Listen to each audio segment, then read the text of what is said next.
And we'll be rolling in three, two, My one. name is, and I have a, talking about a degree. And I actually don't have one of those. To me, that I always used to say to her, I want to be the president. Listen, I think I just wanted to boss my siblings around. To be honest, that's probably what was going on, right? Hey, beautiful people. Welcome to another segment of Your Career Plug, where we are going into YouTube. And today's conversation is with an amazing host, Moira Bvuma. Normally, I have something, right, to just give a young intro of who the speaker is. But unfortunately, our speaker has been refusing to give us a bio. And we'll touch on that right now. But Moira, welcome to Your Career Plug. And how are you coming into the space, my friend? I am so happy. I'm so happy to be here. I'm so happy to share my story. I really just want to contribute to your guys' page. So I'm coming here with light and love and everything. Thank you so much. And please, let's just get this out of the way. Get this out the way. Bio. Tell me. So the interesting part about the bio, I literally have a Word document open on my desktop. I've been staring at it the whole week, and it's because people start their bios so specifically. My name is, and I have a, talking about a degree. And I actually don't have one of those. So I think the beginning of that was so tricky for me. So, I'm really hoping that I can just share the story without having to give you a bio. I also didn't want to let this be a conversation. But honestly, that's why I didn't do the bio. You'll hear from her journey why I'm laughing and why I'm so stunned by that discovery, because Moira has done a lot, and I think she is one of the leaders within the bank that we both are privileged to work for. So you'll hear that journey, and I think to start off our conversation is to just for you to tell us about you. Give us your young background, your childhood, who you are, where you came from, la da da. So I am Joburg born and bred. I really am. I'm a Joburger, grew up in the burbs. So that's really, really my life. But home is Limpopo. Okay. So I think my whole childhood was this big difference around like the high life of the suburbs and like rural Limpopo. That's literally the experience that I have from a childhood perspective. And I come from a massive family. So our house was always buzzing with people. Like literally it felt like a train station, our house, right? Absolute chaos in the morning when it was school time. Absolute chaos when it was like lunchtime, but really like big family vibes. But a very loving family. So as much as we are big, we are very close and very loving. I come from a multicultural, multiracial, and multi-religious background. So I think that has also added so much to my journey and how I've made decisions, is because I suppose from a young age I've had exposure to so much. But that's me and my childhood and where I come from. Beautiful. And then in relation to like, did you even know like in your childhood what job or career you wanted to follow? My mom always says to me that I always used to say to her, I want to be the president. Oh, okay. Listen, I think I just wanted to boss my siblings around. To be honest, that's probably what was going on, right? I was like, wait, are you the youngest? I am. Well, I'm number 5 of 9. Okay. So I'm the youngest to someone, and I'm the oldest to others. Okay, so you're the middle child. And even as a middle child, you had that syndrome. And I was like, listen, I want to be the president of the country if I can't rule the roost in this house. But yes, my mom always says to me that, I always spoke about, I want to be the president. I want to be the president. My mom was extremely feminine and very girly and always putting us in these puffy dresses, and I was the one who was like whipping it off in like an hour, dragging it through the mud, walking around in my undies, because I was like, hell no, we are not doing that.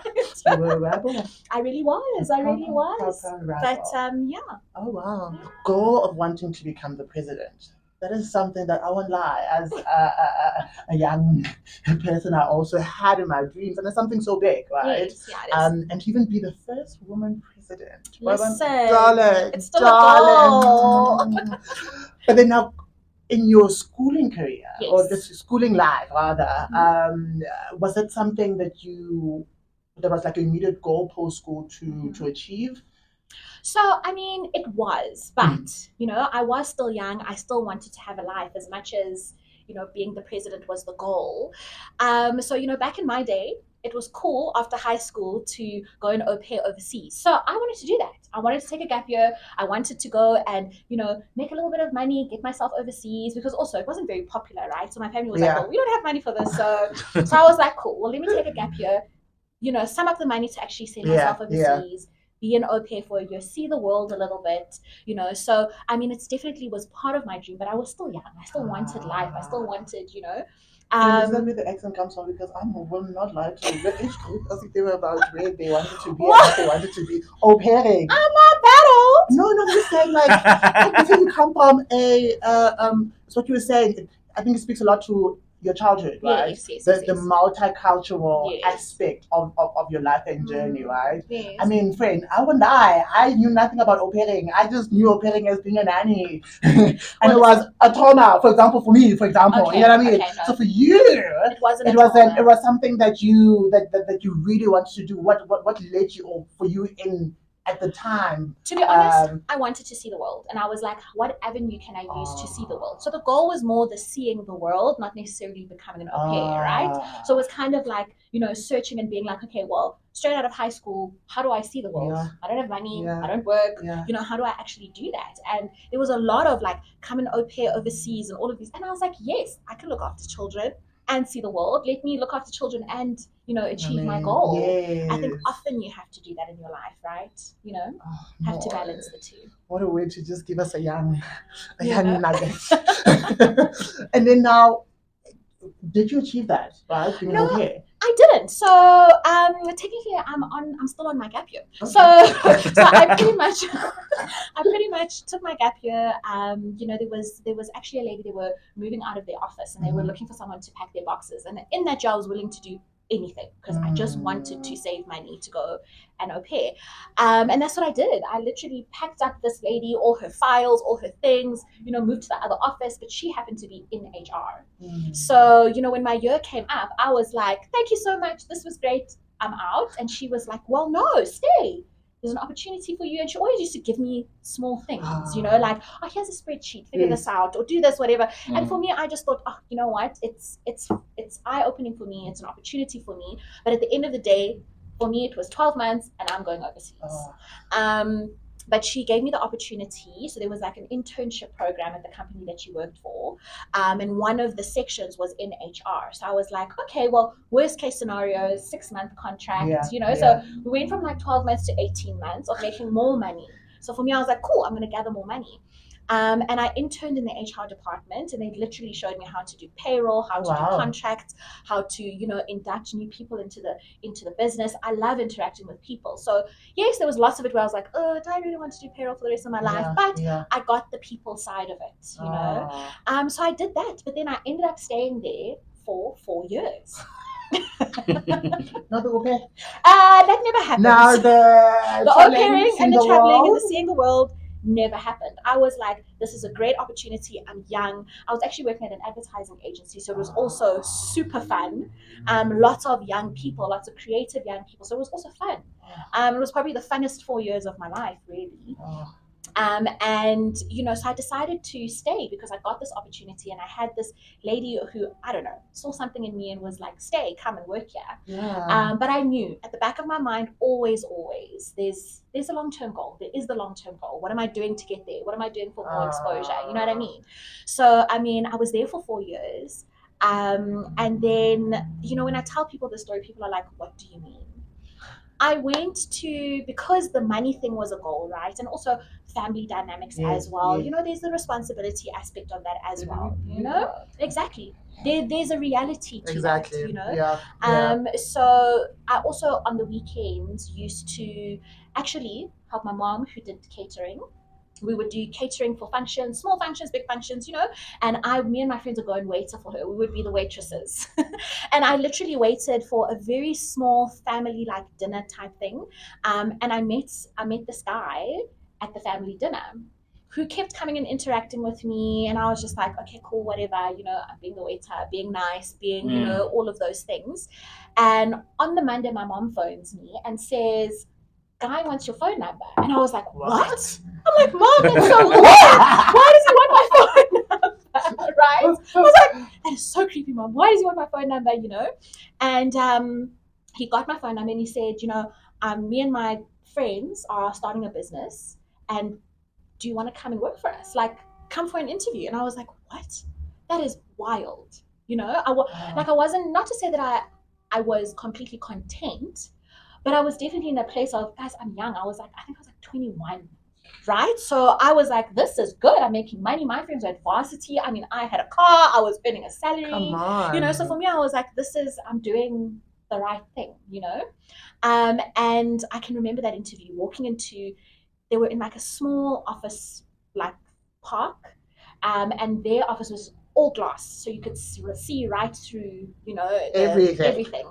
And the three of them interviewed me, and they literally were like, we don't know what you're going to be doing, have absolutely no idea, but it's us three boys. We need someone to come and like ground us. Like, we don't even have plates and cups in our kitchen, like we don't know what you're going to be doing, but come work for us. And I was like, this is so strange. And he asked me, how much do I earn? And he was like, what? I'll double that. And I was like, yes, I'll take the job. So I left this interview and I phoned my mom in a panic, because then I realized that I went from like working for like a formal business to like saying like yes to like three guys that I don't know. Well, right? Yes, this is a startup, right? Three guys that I don't know. And I was like, oh my gosh. So my mom is like, no, but you're still young, go for it, go and see what it's all about.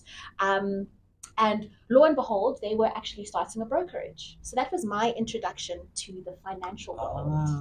So they were starting a small brokerage, and I can remember my first 3 months, I was like, what am I doing? Because I would sit at the table with them, because literally they had like a boardroom table was where we worked, with our PCs and stuff, and they had their screens up there trading with all these graphs and stuff. I swear that gave me sleepless nights for at least the first 3 months of working for them, because I was like, what the hell have I gotten myself into?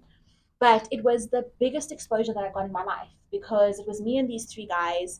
I went from booking their flights to writing up HR policies for them, to doing events for them, because it was a client-based thing. So for them, they did lots of functions and events, doing that, to randomly one day he would be like, come, I need to come to a meeting with me.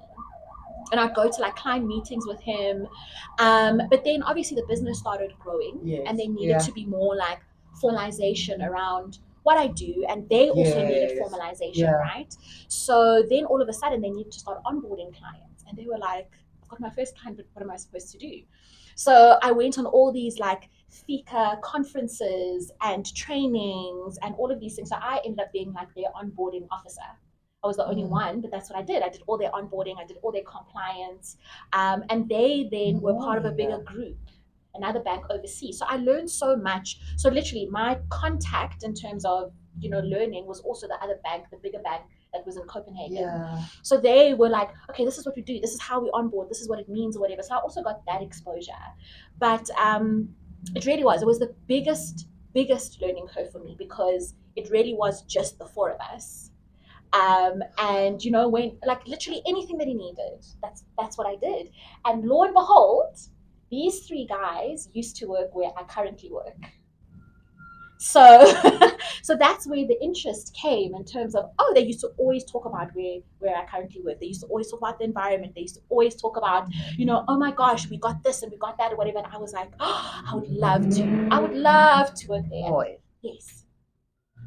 The irony of it all Yes. is that the role that you're in, where you are also a leader within this big bank, is in the field or space that those three guys that hired you to do anything and whatever is in, right? And you were so afraid of that, and now you're stuck in it. Please take us to that journey.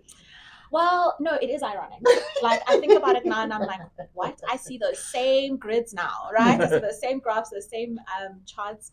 But, I think one thing, firstly, I've been at the big bank now for 10 years, right? So I think what is important to say is, there's something about the journey of me getting to here, because it's been 10 years at the big bank. So all those 10 years has grown a level of confidence where I knew, okay, these are the things that I'm good at. These are things that I'm good at. This is what I can offer to any space. And that is how I have led my journey at the big bank. And then you started off within FX, right? Yeah, so literally I started, so I was a settlements consultant for the currency business. So literally, so basically, yes, we all hear about the FX guys. It's not the FX guys now. But basically, the reality is that once you trade, there needs to be some movement of money, Okay. right, around the world. And that requires individuals in the background to do that. And there's lots of regulations that also run the moving of that money around the world. So being an FX consultant was that. I was thrown into the regulations in terms of understanding what the regulations are. How much can Ndebo send overseas? Can I just send whatever, or is there a limit? When Ndebo says, "Oh, I'm paying for something overseas," what do I need for that? You know. So basically, yes, I was then an FX settlements consultant. I did the settlements for private individuals, and then I moved to the corporate side, which is exactly the same, governed by the same regulations, but obviously corporates are doing it for different reasons. You know, your imports, your exports, your foreign investments, etc. So it's just slightly different regulations, but the reality is it's in the same framework. And I was in that world for about, I would say, about 4 to 5 years, right? And there is a reality too. As much as I was an FX settlements consultant, I needed to understand what my clients were doing, especially on the corporate side. So again, that pulled me back to what I was scared of, right? Is that it did force me to understand their needs and what I was doing. I wasn't just pressing a button. What did that actually mean to them? You know, was it important for me to press the button at 10 o'clock, or did it matter that I did it at 3? Understanding the impact of what I do on my clients. So it really did give me a big, you know, reintroduction to the world in a different way. And now you're a leader, baby. And now I'm a leader. You are a leader. But then I did move along though out of that world, because I was feeling like, oh, I need to learn something. So anything about me new, I put my hand up. I'm like, yes, that sounds interesting, right? And then I actually did become a leader in that space, but for a very, very short period of time. And I was like, but I still can do this with my eyes closed. It's not enough for me. I need more, right? So I then moved to another business that does corporate cash management, and they also look after your IFAs. So these, so investment. You see now. What is it? What is it? What is that? IFAs. I moved to the onboarding business of the big bank. but listen, there's logic to this, okay? Well, I have to convince myself there's logic. But there's logic to this. There was a leadership opportunity. One thing that I've always known is that I wanted to be a leader. Just like how I've known I wanted to be president. And by the way, 2 of her sisters work at this big bank. Yeah, so both leaders. So I'm just like, okay, I want to be a leader. I really want to do this. So there was a leadership opportunity in the onboarding space. And please, don't get me wrong, there's nothing wrong with the onboarding space. I did it previously before I joined the big bank, right? But that wasn't my passion. My passion was around, I wanted to be a leader. I wanted the exposure again to being a leader, to holding that strategy, to looking after individuals, you know?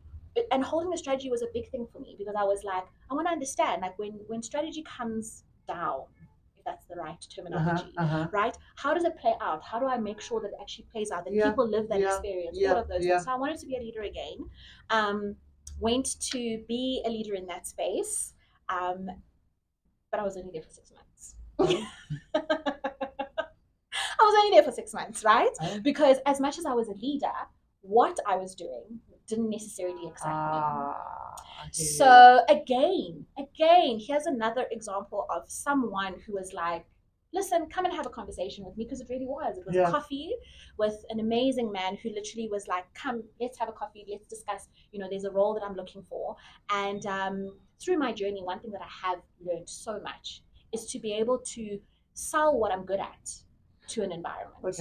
And that environment is up to them if they're going to take what I'm good at.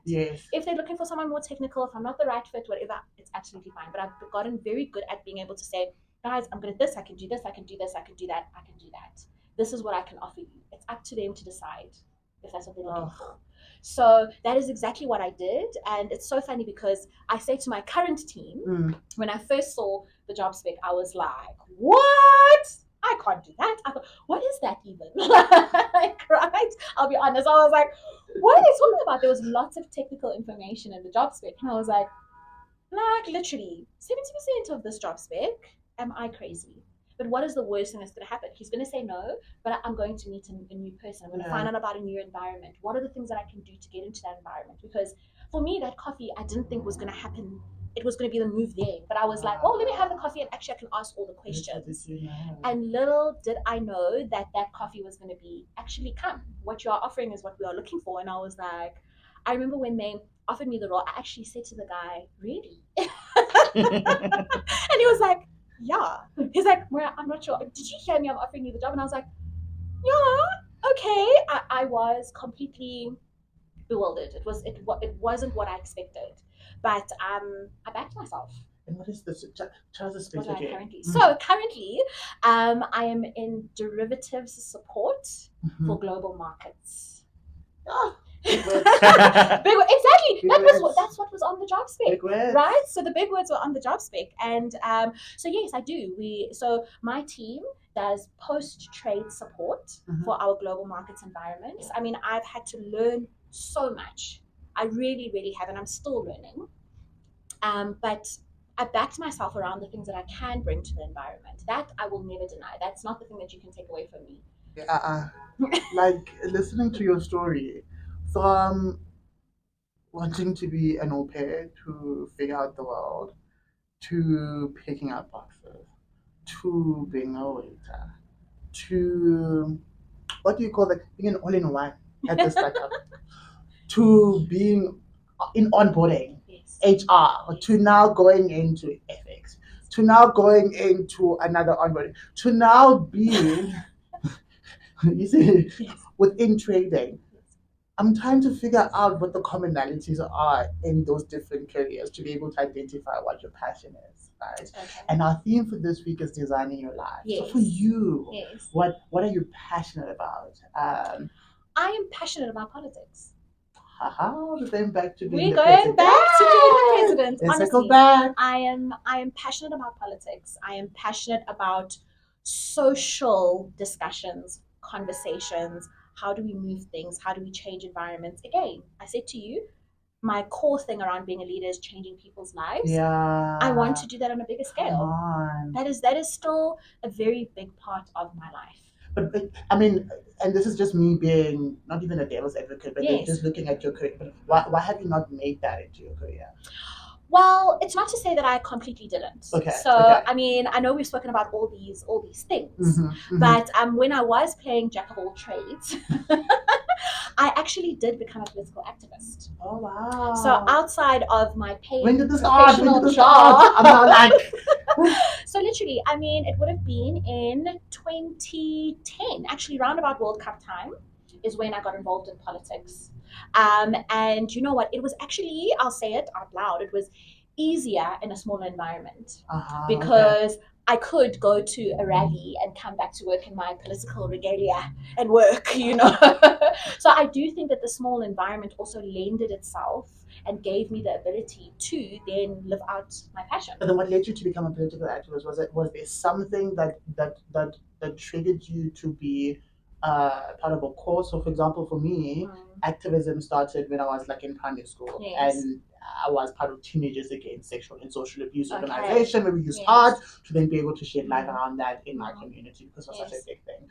That's one angle for me, and how for me it triggered me to go into activism. And then for you, how like is there something specific, or is it just so there's a someone specific that triggered me into activism. And this is so strange because I don't know how to say this, but when I told you that I grew up in a multiracial home, basically the woman who brought us up was biologically not my mother, but she created many opportunities that definitely completely changed the trajectory of my life and my family's life. So I think for me, activism was around seeing how possible it was, right? Because it wasn't this big social, economic something that happened in my life that necessarily put me where I am. It was one individual who completely changed my life and my family's life. And I was like, oh my gosh, this is so possible. Where you come from, and this is such a cliche, right? Where you come from doesn't have to dictate where you end up. But she literally pivoted what that looked like. And that's why I wanted to be in politics my whole life. But the home that we grew up in, though, as well, was very politically driven. I was very lucky to sit at dinner tables with individuals who were interested in politics and those conversations, and this is what is happening, etc. You know, I was very young, but the reality is there was an importance in getting involved in your environment and in your country.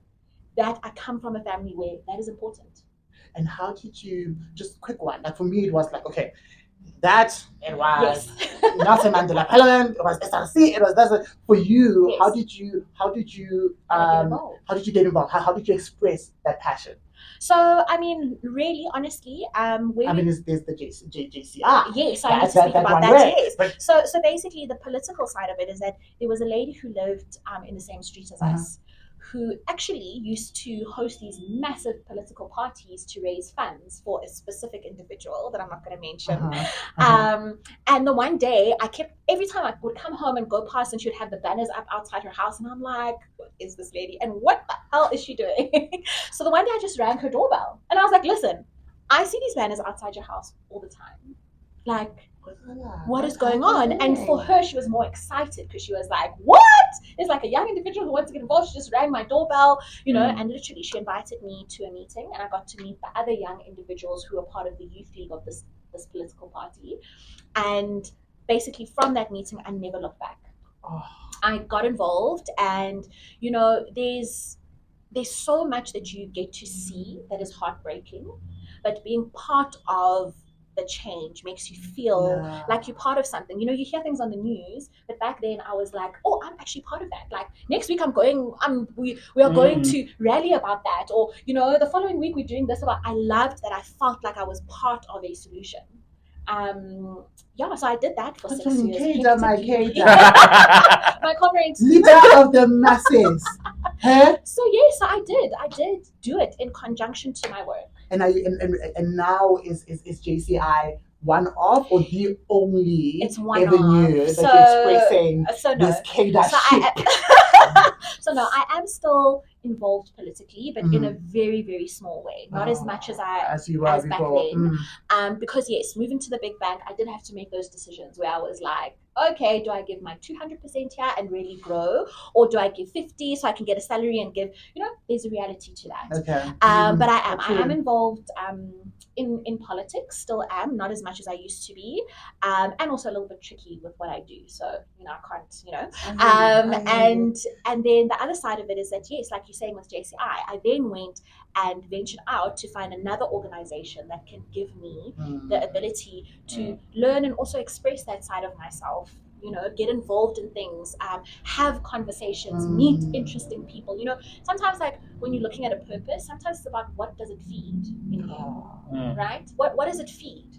And there's so many ways to feed those things, and I think that's what I've done in, you know, joining, being a member of JCI, and also being a member of this political party. It ticks all the boxes. It feeds all of that, and my job. Trust me, I do enjoy my job, but it also does, like, financially give me the ability to live out my passion. Come on. It really does, you know? So, and not to say that I won't run for presidency one day. Amen. I'm ready. We are so ready. We come to the last section of our conversation, and I'm going to ask you quick questions. Yes. And I need to give me an answer, right? Okay. Go. First question: if you're a minister, which portfolio would you want to be in charge of? Education. Oh. What would it take, or what needs to happen for you to leave corporate and completely focus on politics? I just need to make the call. Okay. So you just need, so nothing needs to happen. Nothing needs to happen. I just need to make the call. I'm in the right place in my life right now to do that. If you were to run for president, right? Yes. Would you run as an independent or with a political party, given the new changes in regulations? With the political party. Okay. Still with the party. Last one, and this is very simple, because you love traveling. Yes. The dream destination. New York. But you've been there. I haven't. Last year. I haven't been to New York. Where did you go? I went to Oz. I went to Sydney, so okay, New York. Perfect. And we've come to the end of our section. Moi, thank you so much for taking the time and the opportunity to share your story and journey. Thank you so much. think our following is just going to be so mesmerized by just the phenomenal woman that you are. So I appreciate it, and thank you so much. Last words or last liner to just wrap it up for us? Honestly, I just want to say thank you. I think what you guys do is incredible. Right? I think, you know, we talk about career advice, and trust me, no matter how long you've been working, you need it. Surround yourself with people and back yourself. Back what Thanks, you bring to Moira. the table. Back yourself. And with that being said, thank you so much for coming into our session. In essence, to be honest, it's this quote that I always love to use more is I think as your career plug, our main mandate is to really inspire others to do more, dream more, and learn more, and even become more. And with that being said, follow your career plug for more career advice and tips. Thank you. Bye everyone. Bye. Yay! Thank you, my doll.